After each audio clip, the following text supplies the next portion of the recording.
Hello everybody, welcome to another video. Today it is the 17th of October. In Ukraine it is already the 18th.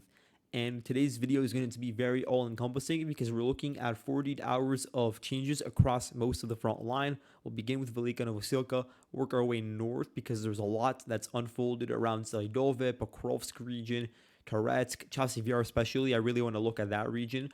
Also going northwards around Kharkiv and Kursk, really just insane updates that we're all going to get to by the end of the video. And because everything's timestamped, not necessarily at the end of the video, depending on what you like to watch first. But for now, we're going to begin with Velyka Novosilka. You can see that in yellow, those are Russian advances since my last upload. You can see that it's a territory just east of Levadnia, the hamlets, amounting to just over 5 square kilometers. So the Russian forces here definitely were able to find a localized gap in the Ukrainian line, and that is completely understandable because you have this probably 3 kilometer zone that is in between the Putny village, where you have the Russian forward operating node for the 336th Naval Infantry Brigade, and then 3 kilometers away, that's where you have the actual Ukrainian static positions. That would include ravines, tree lines, and then also when you go 6 kilometers westwards, that's Levadnia.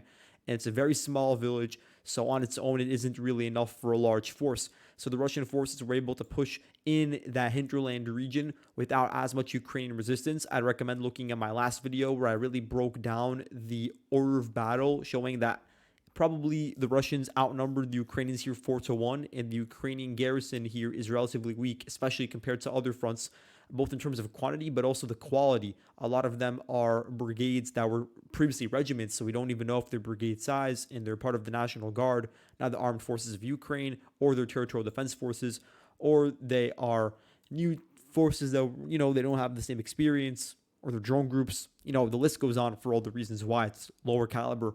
And that is a reflection of Ukraine's priorities. And then the eventual result is that even though the Russians haven't put in as much resources to this region, they probably have 20,000 men in this region.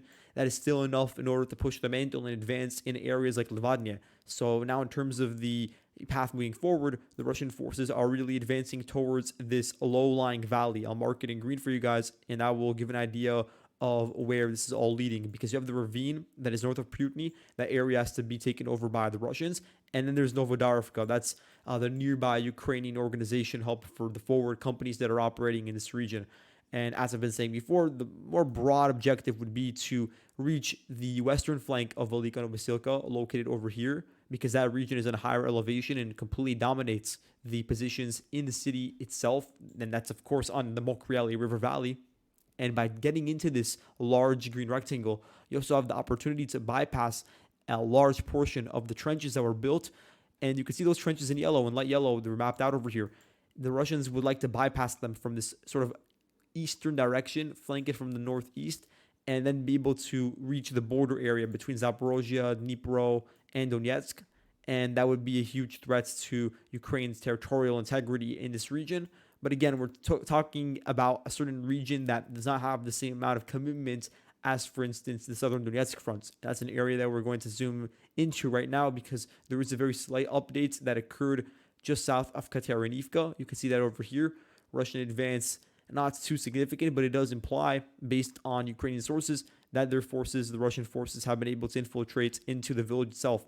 So they already had these forward operating posts in the agricultural region here next, and now they've also been able to make it into the first residential buildings, cut off this paved road that connects the front line where the Russians previously pushed into Konstantinivka, into the entrance to Kateryniivka. And you can see how the Russians really, based on their shaping operations, were able to completely bypass any direct attack through a funnel that could have yielded much larger vehicular damage than we ended up seeing, because of course the Ukrainians from the 79th Air Assault Brigade, they were able to take out Russian vehicles along the way. You can see that with all these markers over here. Those are incidents of the 79th Brigade artillery or drones taking out vehicles. But just imagine how much more it would be had they advanced along a single concentrated narrow route. And that's the rationale for the Russians opening up that other flank. Also, it means the Russians have taken over a large chunk of highly elevated territory that would also help them in the future for offensives near Ilinka and Yelizhavetivka, all the way to the northwest, leading to the central node of Uspanivka. Now, to look at the Kurakhove front, this is very interesting. So you have reports from both sides in relation to a Russian advance in Maximilianivka. Some Russian sources are discussing the full capture of the village, and that's certainly possible, but I just haven't seen the proof of this western portion of the village being taken over. You could see that the Ukrainians at maximum have control over 1.5 kilometers of that western edge, while the Russians at a minimum have taken over 1.2 square kilometers. This would be through the central section of Maximilianivka. There are two videos to prove this. So first you have this Russian sapper, two of them, one of them held this large explosive mine. He threw it into a house and it caused it to partially cave in on itself. And we've seen that happen around the Konstantinivka area. Now it's also being expanded into this region. And it just makes a lot of sense because you're getting bogged down in very concentrated fighting in this relatively wide, but then also narrow sort of village based on its structure. And you want to ensure that there are no Ukrainian fighters, no gunmen that are left in a certain region that could use the house as cover and hide there. So you have to just completely destroy the roof, make it cave in on itself, and that's how the sappers are clearing it out and paving the way for infantry and armored vehicles to push through. Then here you have October 17th, elements of the 150th Division. They raised Russian flag in the center. That was where it was geolocated to. And now Ukrainian sources are admitting to that, and they're saying they're clarifying the situation as to what's going on in the West. But it will be interesting, and it is actually absolutely critical for the Ukrainians to maintain control over this western portion, which does appear to be relatively dense. And, it's very similar in nature to a lot of the fighting that was extended in Kharkiv and Marinka. Losing that would entail giving the Russians unadulterated access to this highway that leads directly into Kurakhove.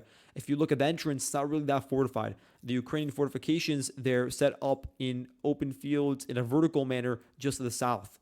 And of course, if you're sending in an armored force, it would have to be quick and it would have to be an orderly operation, but it certainly would be feasible to push them through this highway without securing the southern flank in order to get some sort of initial foothold to push the Overton window into the outskirts of Kurakhove. That would be a legitimate fear, especially with what's going on in Ostrivska. So definitely the Ukrainians have to ensure that whatever battalion is here, probably a battalion of the 79th Brigade, would be able to maintain control. Of course, you also have the issue that the Russians are in control of the northern flank of this western portion of Maximilianivka because they took over Hostre and the nearby former correctional facility.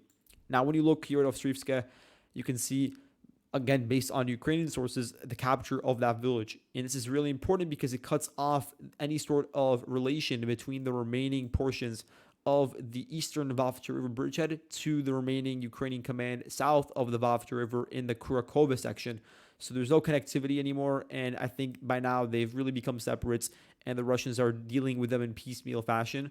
Ostrivska was the final sort of connection, but also it does give the Russians an opportunity to cross over the river and begin putting pressure onto an area like Vovchenka and Kurakhivka, etc. Although that's not the main priority right now, I would say definitely from a Russian perspective, now that they're in Ostrivska, it should be to gain additional control along the river bank in this region here, this green rectangle, which would, again, prepare the battlefield in a way that could be coordinated with the Maximilianivka salient, or not salient, but vector, and then push towards the eastern outskirts of Kurakhove. That's what I see. I think that's how it's going right now. And you could see that there are geolocations confirming large-scale Russian stormings. So October 16th, you had over eight Russian tanks enter in, pass through the residential areas. And then here you have, this is from the 5th Brigade. This is one of the earlier attempts at an infiltration. And this was recorded on October 3rd. It's from the 5th Upload Brigade, a part of the DPR structure. They were able to enter in, dismount infantry, and then withdraw. And ever since, there's been a debate as to whether the Russians had actually captured Ostrivska, and only recently, over the past few days, have the Ukrainians fully admitted to that. And then Russian footage verified it based on flags being raised in the center and based on vehicles going in. And you could see, you also have this rail axis. The Russians love advancing along rail lines, both using vehicles because of the nearby roads, but also through the windbreaks, using troops. And so you can see that the Russians now, they're only about, if we're going to measure it, let's see, 600 meters maximum from some of these dachas. So they're going to come under fierce Russian pressure in the near future. Now looking at this front south of Selydove, I think it's very clear what's going on over here. You can see it based on the very specific pointed movements the Russians are making. They're not assaulting Hirny Kenon. They have just completely avoided that. And it's really paying off in the sense that you can imagine how many more casualties there would be if the fighting got dragged out in such an urban nature. Instead, a lot of it is being focused on pointed breakthroughs along certain tree lines, and then troops get dismounted in those regions, set up a foothold, and then expand from there, branching out. So you can see that really clearly over here with the Russians capturing zero point 0.6 square kilometers, and it's in the Suez region between Izmailivka and Novoselidivka. This is meant to sever any really close connection between these two villages, and it is important because Izmailivka then feeds into Hirnik and a lot of the populated zones on the western bank of the Vavsha River, and Novoselidivka, if you look at it, it connects to the rail lines and to the other villages. And then if you look even more by zooming out, connects to the wider Donetsk defensive network, although even Novoselidivka is really threatened at this present moment. So you can see how the battlefield is being shaped by advancing through this region. It's also supposed to then allow DRGs to enter into the outskirts of both villages, and also it's on relatively high elevation. So the Russians are advancing on elevation that is at least on parity with the regions in Hirnik, because Hirnik itself is actually on a hill, really important hill, really good topography in that region, and then it also extends southwards to Kurakhove and these huge mines over here in Vovchenka. So the Russians, of course, they're trying to flank it both just directionally, but also in terms of the elevation, trying to ensure that they're not going to be at any sort of disadvantage. Now, if you look to the north, you also have proof of the Russians expanding past the rail line. You can see that's over here with just this geolocation. It's from October 17th. So you had a Russian BMP-1AM, so those are the modernized versions of them, and also several T-72s, I believe, storming tree lines west of the rail line, so they were able to cross over, and you could see how they delivered suppressive fire towards the Ukrainian positions before dismounting the forces. And this indicates in advance, if we're going to measure it out for you guys, pretty close to a paved road leading directly into Selydove. And it's also in advance of nearly 2 kilometers. So the paved road, if you're looking at it, it connects from all the way from Andriivka. Andriivka is probably the biggest Ukrainian defense node in all of Donetsk that is not under immediate pressure. The other one would be Pokrovsk, but you understand that the front line has really gotten close to there. Besides that, you have Andriivka. So Andriivka, and I'm talking about specifically Western Donetsk, not about other cities in Donetsk that are further north. Because, you obviously have Konstantinivka, Kramatorsk, Slavyansk, etc. Those ones are really important. But in this one part of Donetsk, Andriivka is extremely critical. And then you have this specific road that connects from Andriivka all the way to the Selydove region. So that's really important for connectivity. And the Russians are only about a couple hundred meters away from severing it. Of course, you have open fields. That's always a given, and it's always utilized. But there's a reason why it's the worst case scenario, and why it's not used more often when you have the option of utilizing paved routes. And again, you can see here how north of Selydove, the Russians are once again doing everything in their ability to avoid storming it. They have experience with attempts to enter into eastern Selydove when the Ukrainians, it appeared they were in this situation of being overextended and were in sort of a flux. And that empirical, experience of being pushed back in eastern Selydove, it showed the Russians that there really was no use in trying to go in and causing higher casualties in their own ranks. So you could see how the battlefield is being shaped more generally in a way to envelop Selydove, take over local strong points, and that would really include the Korochenka mine. That's a region that absolutely has to be taken over. The Ukrainians have been able to hold strong here. The 1st Battalion of the 15th National Guard Brigade continuing to hold on to it, firing towards local Russian positions nearby in the mines and in some of the facilities. And then the Russians here, you can see they're expanding 1.43 square kilometers, pushing towards the northern flank of the mine. And really the objective would be to get control of this huge vantage point that would overlook much of the Solona River Valley and put, at the very least, the Russians on elevation parity with those, Ukrainian troops that would be on highly elevated positions within the citadel. Besides the citadel, once you get out, you get off of the top floors, it's actually on lower elevation than all the regions the Russians are advancing through. So that's the rationale behind the Russian activities. And as they're doing so, you have the 68th Brigade, Jaeger Brigade. They've become really active recently, trying to ensure that any Russian advance comes with a cost. So their Dovbush FPV group is really active in targeting Russian soldiers and vehicles. And then also here to the north, you have Russian forces expanding into Lysivka, into eastern Lysivka. You can see that with this video from October 17th. It's a compilation of troops being targeted with grenades and FPVs, but also vehicles. And some of the troops they dismounted and actually made it into the houses themselves. So Lysivka is important because it's it's a relatively wide village because it stretches out. It begins in an area that is in a relatively open region just to the west of Novohordivka, and then as you continue progressing, you eventually reach a really strategic area, an area that is at the crossroads and passes across the trench line. The trench line is supposed to protect south of Pokrovsk. And then also you advance along a paved route that connects and intersects with the specific highway leading into Pokrovsk from the south. So it is a very important village to capture. Based on the way that it extends, it's going to be complicated to get it in its entirety along with the flanks, but definitely it would be a way to find and probe into a weak point in the wider second to last defense line for the Pokrovsk and Mirnorhad region. Now, to look at New York and Toretsk quickly, you can see in advance just north of New York, probably the final outskirts of that town. It's 0.9 square kilometers as the Russians are making preparations to storm Nelipivka. Nelipivka, the way that it's situated, really makes it not conducive for long-term defense. Basically, the Russians have done everything but attack into Nelipivka in recent weeks based on the way they've been acting, because they worked on consolidating control over open fields and pond regions to the east. To the south, they, of course, cleared out the final houses of northern New York. And to the west, they have this expanded activity in tree lines in parts of the Ukrainian defensive system that were previously really thought to be impregnable. So now you have on all axes very strong activity. And then even to the north, you have very strong Russian presence in the Zabalka district of New York. So more generally, the Ukrainians holding here from the 12th Azov Brigade and from various other elements, 104th Transcarpathian TDF Brigade, they may actually not be stationed here anymore. They may actually be defending in the Kursk region at this point. So it might be not accurate to attribute their presence to this particular region. And that also just lends credence to this region being not as protected as it really should be. But 53rd Brigade, they're also operating around here and are probably defending in Leonidivka and Elipivka. Then to look at Toretsk itself, the Russians recently did make some advances here based on footage from the 42nd Mechanized Brigade.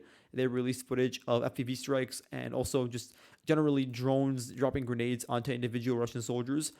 Here you can see that the advances were concentrated in eastern parts of the city, because for the most part we've seen it concentrated along this one highway and then branch out into the Citadel, and not as much into the private residential areas and to some of the less dense portions of the city around like the outer ring. So here you can see confirmation that even here the Russians are beginning to push forward, and that could be because the Ukrainians don't have the sort of resources to hold on to every single individual house. So they're really pushing a lot of their focus onto the one region the Russians are advancing through, and then leaving an area like this that is slightly more open and more akin to a suburb as a potential vector for Russian advance.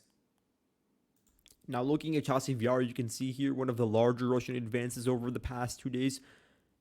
It amounts to about 3.2 square kilometers, and it was conducted largely by the Akhmat Special Forces operating in this region because, again, it's split. Some of them are operating in Kursk, as we'll see later on in the video. A lot of them still remain here. And a big talking point from the Ukrainian side is that they were able to partially divert portions of the garrison of Chasiv Yar to the Kursk region. And of course, that was true to a certain extent. And we talked about how elements of the 98th, 106th divisions, Akhmat also, were moved away from this particular region. And you can see, despite that fact, even though all of those forces were moved away, thousands of VDV members or naval infantry members were moved away. Even despite all that, the Russians have been able to advance in this particular region and conduct advances that previously were never really done at this pace. And you can see over here, at the maximum extent, the Russians were able to advance around 3.5 kilometers. And this is actually a really strong defensive area for the Ukrainians. It's basically centered around the Donbass Canal. The Donbass Canal here has a lot of fortified regions. The Russians were able to cross over, and we talked about that in earlier videos based on geolocations. They're able to storm the local Ukrainian dugouts, defeat the local forces in firefights, and then from there expand even deeper into areas that include ponds, nature reserves, caves, local dugouts as well, quarries, landfills. And you can see over here just the combination of that with the furthest Russian extent, which is from October 17th. Ahmad Al-Shah forces, they stormed the what is referred to as the mine block number 9 quarry, and there's also accompanying landfill and administrative building, so they raised the flag over there. And you could see that it's in yellow over here, the advances. So all of the forested regions in between, which actually did have some strong Ukrainian defenses, simply they were caught off guard in terms of the fast pace of the Russian advance, and were not able to coalesce around a single defensive line.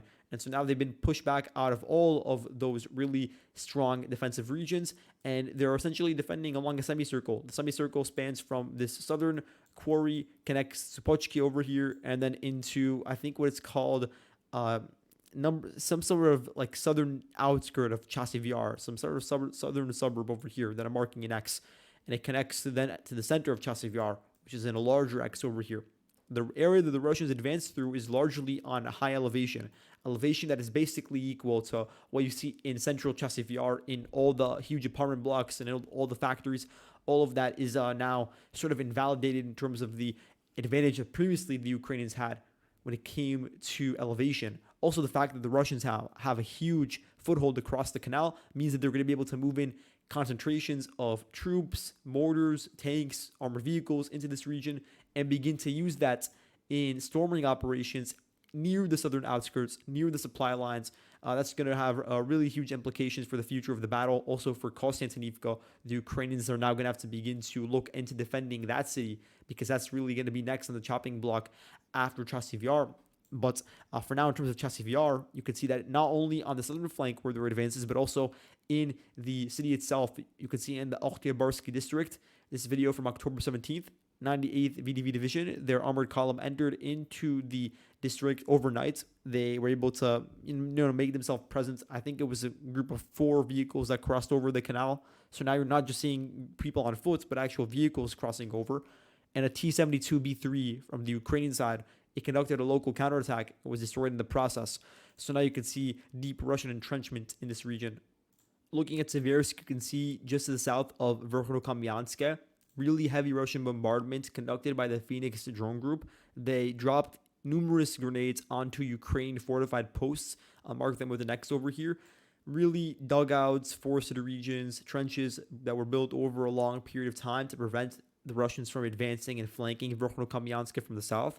So, of course, the Russians haven't done that yet, but they are currently bombarding those positions because you want to overrun that front line area. After that point, if you're looking westwards, you don't have as much density of Ukrainian defenses before you reach an area like Novosilka and then the actual eastern perimeter of Siversk, which is, of course, the objective right now. Looking north of Verkhnokamianske, the Russians are not in the village itself, as we clarified in earlier videos, but they have been able to advance and take over this 2.5 square kilometer piece of territory.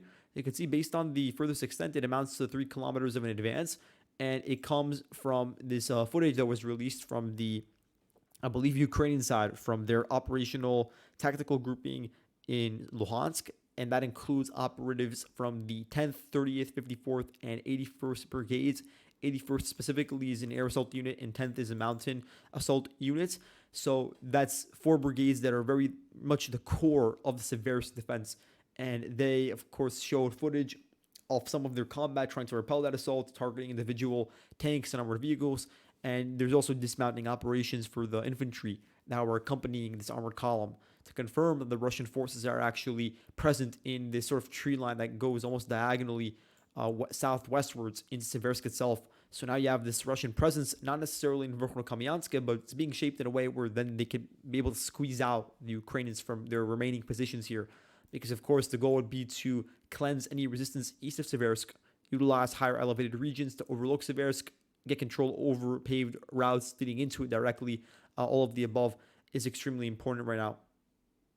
Now, a quick word on Nevske. You can see here, I'm zooming in, the Russian forces on October 16th, they raise a flag in the northern part of that village, indicating yet another advance. And this is a really long village, you could say, going vertically, right next to the Zherbets River. So the Russian forces now have this very solid staging ground to cross over the river, because in a lot of these regions it is relatively narrow, and then begin either assaults going deeper into Ukrainian lines towards some of their trenches that are built over here, or then to sort of go back south and put pressure on the remaining Ukrainian bridgehead that is near Toretsk and Polivka, etc. Because that area definitely, in the medium term, the Russians would like to get control over that region, have control over the entire eastern bank of the Zherebets River in order to cross it over.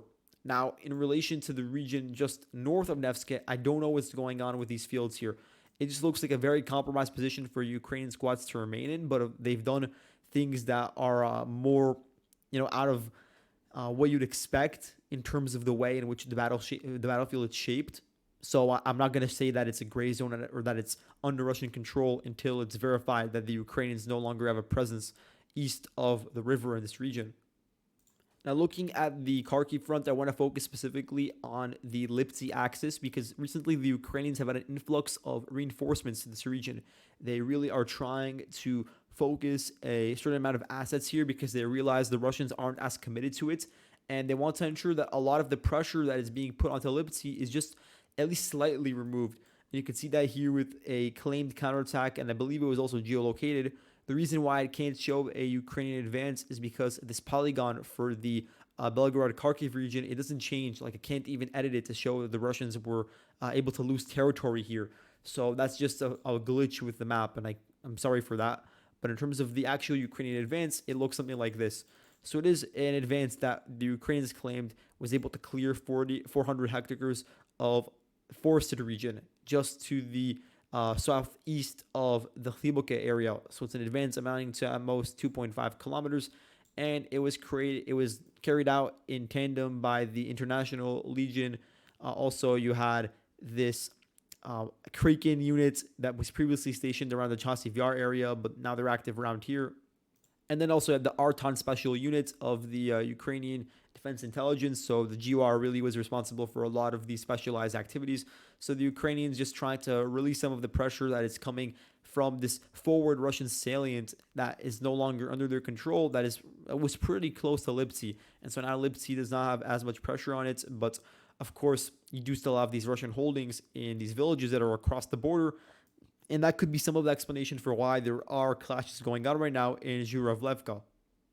So if you look at it, of course, you have a vast array of open fields and also local routes to connect between Belgorod and the Lipsy sector for the Russian forces. But the most important route, the one that is actually on a highway and then branches out into a paved road, would be this one over here. I'm going to mark it for you guys in the green color. So it extends like this. It passes through Nekhotivka, which is very close to the border, and then also through Zhuravlevka. And from there, it goes east and goes into the current line of contact. So if you're looking at it, it is very close to where the Ukrainians are currently operating, and the only thing protecting that particular route would be in the village region like Nekhotivka or Zhuravlevka itself. And Zhuravlevka, and in comparison to where the Ukrainians currently are on the international border, it's only about 2.4 kilometers away from the road.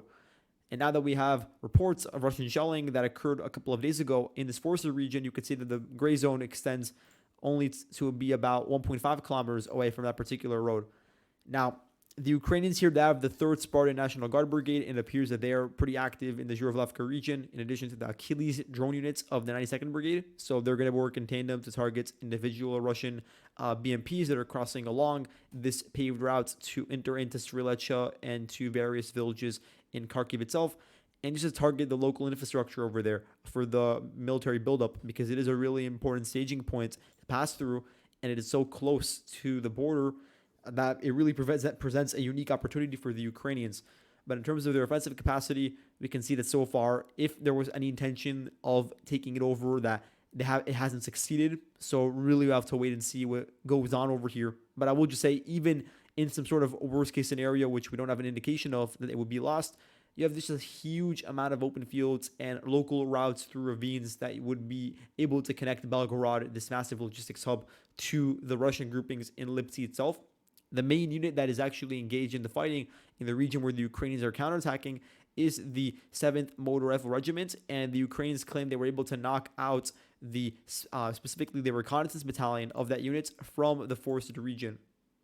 Now, to look at Kursk, Russian sources are making some really massive projections, and we'll be able to very soon understand whether they're true or not. And if they are, then of course that's going to be the main focus of the next video. But their allegation is that they've been able to take over Pokrovsky, Nizhny Klin, Darino, Nikolaevka, Darino. That would in total be 4 villages. These 4 villages that are very close together. They are along 2 different river valleys, and of course all the accompanying windbreaks, tree lines, etc. And that would be a huge affront to Ukraine's depth in this region. So I'm just going to mark for you guys what could be the line of contact based on the claims from Russian sources. The only village here in this entire cluster that would be considered a gray zone would be Tolstoy Lug, because there apparently are still Ukrainian forces in that region that are in the process of evacuating, and they're doing so under heavy Russian fire. So that's something that's coming from the Russian perspective. And if it were to be true, then it would mean there's huge amount of pressure coming in the future to Sverdlikovo, which is a massive local hub for defense and for coordination with the rest of the Kursk salient. And then more generally for the northern and northwestern flank of Sudzha, because again, the Russian forces at that point will be very close to dominating this road, this local road in white that leads directly into Sudzha. Not just that road, but also just the physical heights, the physical positions to fire into there. And so this, if it's not really stopped in its tracks, and I thought that a good way to stop it in its tracks would be to coalesce around certain regions like these villages, like these tree lines and ponds. If that can't be enough to stop it, then it really does present a huge danger for Sudzha itself, but also all of the current frontline villages where the Ukrainians are still holding on. So, of course, the Ukrainians are moving in more reinforcements to this region. We talked about how the 101st Brigade was moved from the New York area to here. Of course, 103rd TDF and 104th TDF are active. 103rd TDF, they released compilations of footage striking Russian vehicles. We'll click on it in a second. 47th Mechanized Brigade, I still haven't seen their ground forces involved in the fighting, but their strike drone company is, of course, doing a lot of work targeting individual Russian columns that are advancing. And you have the 17th Tank Brigade that we'll get to in a second in this video. 61st Mechanized Brigade moved from the general southern Donetsk sector to this area, and that was talked about in my previous video. But to zoom in for a second, you can see that now the gray zone is shifting eastwards, and the Russians are becoming more comfortable with sending armored columns through Lyubimivka to Zeleny Shlych, and also along this specific highway, this vertical highway. So there's some more footage, and I might click accidentally on older footage, but because I have a lot of markers over here. But here you can see 1,434th Akhmat Regiment. That is one of the main Chechen units involved in the fighting here. They coordinated an assault with the 106th VDV Division, and they advanced along the specific paved road going horizontally, leading into Lyubimovka itself, and then from there branching out towards the Novo Ivanovka area. At least one armored fighting vehicle was damaged during the recording that you can see in the video itself. But then as you zoom in, there's also some more footage coming out from the Ukrainian side. Now this one, of course, I want to ensure that I'm clicking on the right one. This one is from October 17th. And the issue is some of these vehicles probably are also Ukrainian, because there was a mix of fighting here, and some of the vehicles being utilized are, of course, used by both sides. So then it's not always conclusive. But here you have what was probably a destroyed Russian BMP-3, a destroyed Akhmat Z STS armored vehicle, MRAP, and a BMP-2 was also destroyed. And you can see that filmed in the video, along with a BTR-82. So the BMP-2 probably was Ukrainian, and then there's debate about some of these other vehicles around here, but the majority of them probably were Russian that were involved in the initial breakthrough into this region, and then were targeted by the, I think it's called Wings of Hell units of the 103rd TDF Brigade, so they've been active in the defensive activities around here. Then in Zeleny Shlych, there was some additional footage coming out. So here you have the 103rd Brigade destroying a BMP-3, 2 MRAPs, and an armored fighting vehicle. And then here you can see one of the southernmost videos showing the strike drone company destroying a BMP-3, although also the Korn group of the 116th Brigade released the same video and claimed that they destroyed it. So the unit doesn't really matter. The point is the Russians here, they're feeling more emboldened to utilize vehicles. And just due to the nature by which it happened so quickly, it also means that the Ukrainians, they have very active drone crews in these specific regions, because they used to be on the rear, and now they're around here, and they're going to be able to more readily respond to armored assaults and yield large amounts of damage to those vehicles. But at the same time, they can't do much to actually conduct localized counterattacks, because the Russians here, even though the positioning on my map appears to be very awkward, the Ukrainian positions in blue, they're simply not strong in these regions. They're very, very tenuous if they even exist at this point, based on what the Russians are saying. And so that would apply to Novo Ivanovka, but even more to the region to the south, which I really would like to keep an eye on because the Russian claims really are interesting from that region. Another area that is pretty interesting based on footage would be this area over here. I'm going to click on the map for it. So this is not the correct video, but there's another one. It's from October 16th, I believe. And it shows the Ukrainian tank firing at a BTR-82 at point blank. I think you guys saw the footage right now. There were two Ukrainian tanks. A BTR approached it, and then at very, very close range, they fired towards the actual vehicle, destroyed it. The crew got out, whatever of the crew actually remained, because only 3 people I saw got out. I think 2 of them ran away, and their line of sight for the tank was hindered because they were running behind the BTR-82. And then another soldier just ran into a tree line close to the tank. And so the actual tank, at least one of the tanks that the Ukrainians used to destroy this BTR, was later destroyed by the Russian side and was filmed by them. So clearly there is back and forth over here. I don't think it was friendly fire. I actually do think that it was a Russian BTR that approached it. And then there was just chaos because of how close proximity it was and just how the Russian soldiers ran away. So really what that points to is that you have the 17th Tank Brigade over here, also the 1st Tank Brigade over here, and they're engaging with Russian forces that have been able to advance even deeper than what I previously imagined from the Kalinov region, from Zhuravli, and now they're putting pressure along tree lines and open fields in areas that are just located to the west of Pogrebki and also located to the east of areas where there's still like these hindering or, these sort of claims that are still lingering around surrounding Ukrainian holdouts in Kremyano and Olgovka. So really that's all I have for today. Hopefully that video was good for you guys to understand everything that's been going on recently because of all the developments. And thank you all for watching. I'll see you guys in the next video. Bye-bye.